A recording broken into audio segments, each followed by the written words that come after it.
যুবক যদি একবারও মুহাম্মদুর রাসূলুল্লাহ সাল্লাল্লাহু আলাইহি ওয়াসাল্লামের চুলের স্টাইল তালাশ করত, আর সেলুনে নিয়ে যদি বলতো এই স্টাইলে আমাকে চুল কেটে দিবি, যদি সেলুনওয়ালা বলতো এটা আবার কোন স্টাইল, এটা তো ইউরোপেরও না আমেরিকারও না, এটা আবার কোন স্টাইল, বলে এটা আমার নবীজির স্টাইল, এই স্টাইলে কেন চুল কাটবি? বলে আজকে যদিও দেখা হয় না এই পর্যন্ত, জানি না বাকি জীবন স্বপ্নে দেখবো কি দেখবো না, কিয়ামতের দিন অবশ্যই দেখা হবে। যেদিন দেখা হবে ওই দিন যেন হাত পাতার সুযোগ হয়, ওই দিন যেন বলতে পারি হারিসুম বিল মুমিনিনা রাউফুর রহিম। আপনি তো রাউফ ছিলেন, আপনি তো রহিম ছিলেন, আপনি তো হারিসুম বিল মুমিনিন ছিলেন। আমি জীবনভর কিচ্ছু করতে পারি না, শুধু আপনার স্টাইলে একবার চুল কাটছি, আমাকে কি দিবেন দেন না? আমি তো এটাই কাঁদি যে যুবক যদি জীবনে একবারও নবীর স্টাইলে চুল কাটতো, মা বোন যদি জীবনে একবার ফাতেমার স্টাইলে সাজতো, সাজে তো আমার সমাজের মা বোনরা সাজে, বাসর রাতে সবাই সাজে, কেউ পার্লারে সাজে, কেউ গ্রামের মহিলা সাজায়, কেউ কাউকে বান্ধবীরা সাজায়, কাউকে ঘরের মানুষ সাজায়, কেউ নিজে নিজেই সাজে। হয় বাসর রাত্রের সাজটা যদি ফাতেমার মতো হইতো, আমার জাতির সব পার্লারে যদি এই নিয়ম হইতো যে বাসর ঘরের সাজ ফাতেমার সাজে সাজ হবে, কিয়ামতের দিন যেদিন ফাতেমার হাতে ঝান্ডা হবে, তো আমার মা বোনদেরও ছুটা যায় ওইখানে দাঁড়ানোর সুযোগ হইতো।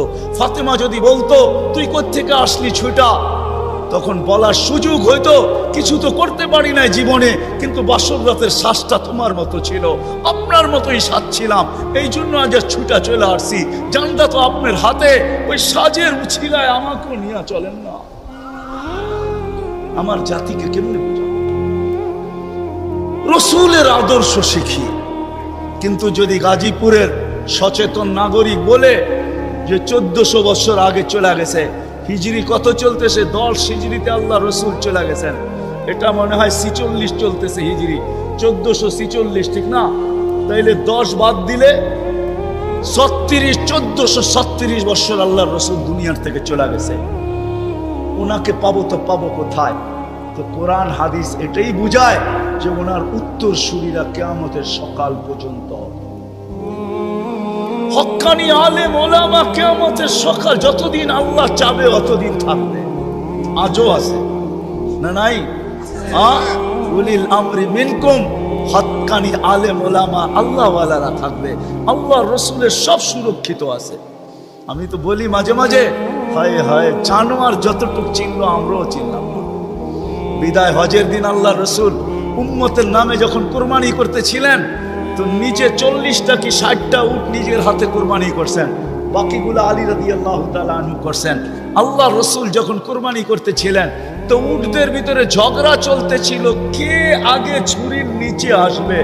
উট চিনছে যে আমি এই হাতে যদি জবা হইতে পারি তো আমি ধন্য হয়ে যাব, কিন্তু উম্মত চিনে নাই, যার জন্য চোখের পানি কোনোদিন থামে নাই।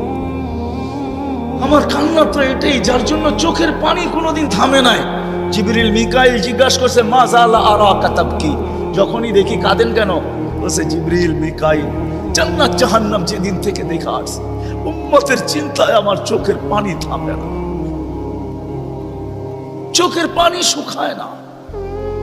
দুনিয়ার থেকে যেই মুহূর্তে বিদায় নিতেছেন, 9 ফ্যামিলি ক্ষুধার্ত, হাসান হোসাইন ক্ষুধার্ত, আলী ফাতেমা ক্ষুধার্ত, নিজে ক্ষুধার্ত, কয়েক বেলার ক্ষুধা, নাইলে আম্মা জান এই কথা বলতেন না যে খিদার তাড়না এতটুকু ছিল, ঘরে যদি বাতি জ্বালানোর তেল থাকতো তাহলে খিদা নিবারণের জন্য পান করে নিতাম। আম্মা জান আয়েশা রাদিয়াল্লাহু তাআলা আনহা বলেন ক্ষুধার্ত কতটুকু ছিলেন।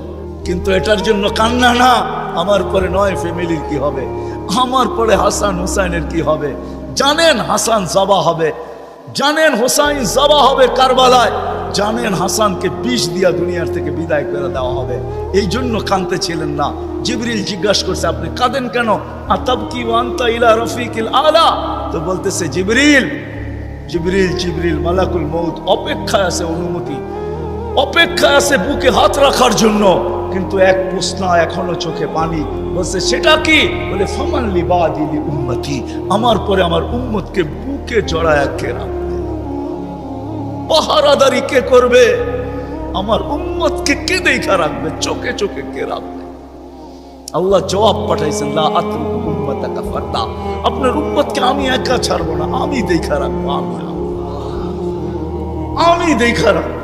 ওই রসুল, চলেন মনে উঠছে একটু শোনায় দেই, ওই রসুল যার দুরুদ, যার জুরুদ, বন্ধুর জুরুদ আল্লাহ যতদিন থেকে আসেন, আল্লাহ চিরঞ্জীব, আল্লাহ আউয়াল আউয়াল আখের, বন্ধুর জুরুদ কোনোদিন বন্ধ হইতে দেন না, আর কোনোদিন বন্ধ হইতে দিবে না। হ্যাঁ হ্যাঁ, আমি দলিল দিতেছি, কোরআন এটাই বোঝায়। ইমাম সাহেবরা জুমার দিন এটাই পড়ে, ইন্নাল্লাহা মালাইকাতাহু ইউসাল্লুনা আলান নবী ইয়া আইয়ুহাল্লাযীনা আমানু সাল্লু আলাইহি ওয়া সাল্লিমু তাসলিমা। আমার এখানে তিনটা প্রশ্ন আসে। আমার প্রশ্ন, আল্লাহ আমাদেরকে দুরূদ পড়তে বলতেছেন, আমরা তো কয়েকদিন পরে চলে যাব, আপনার বন্ধুর উপরে দুরূদ কে পড়বে? আল্লাহ বলে, বেওকুফ, তুই দেখিস না ফেরেশতাদের কথা আছে, ফেরেশতারা পড়বে। আল্লাহকে যদি প্রশ্ন করি, আল্লাহ ফেরেশতাও তো একদিন মারা যাবে, আপনি সাইনবোর্ড লাগায় রাখছেন, ইন্নী কাতাবতুল মাউত আলা মান তাহতা আরশি আল্লাযীনা লা ইয়ামুত হাই লা ইয়ামুত ফাহুয়া ফাওকা আরশি। আরশের নিচে তো লেখা আছে, আরশের নিচে যে আছে তাকে মরতে হবে, আর শুধু চিরঞ্জীব আরশের উপরে আপনি বিরাজমান, সব মরতে হবে, তো ফেরেশতাও তো মরে যাবে, আপনার বন্ধুর উপরে দুরূদ কে পড়বে? আল্লাহ বলে, তোর মতো তো জাহেল আর ঝট আর অজ্ঞ দুনিয়াতে কেউ নাই, তুই দেখিস নাই? ইন্নাল্লাহ, আমি আল্লাহ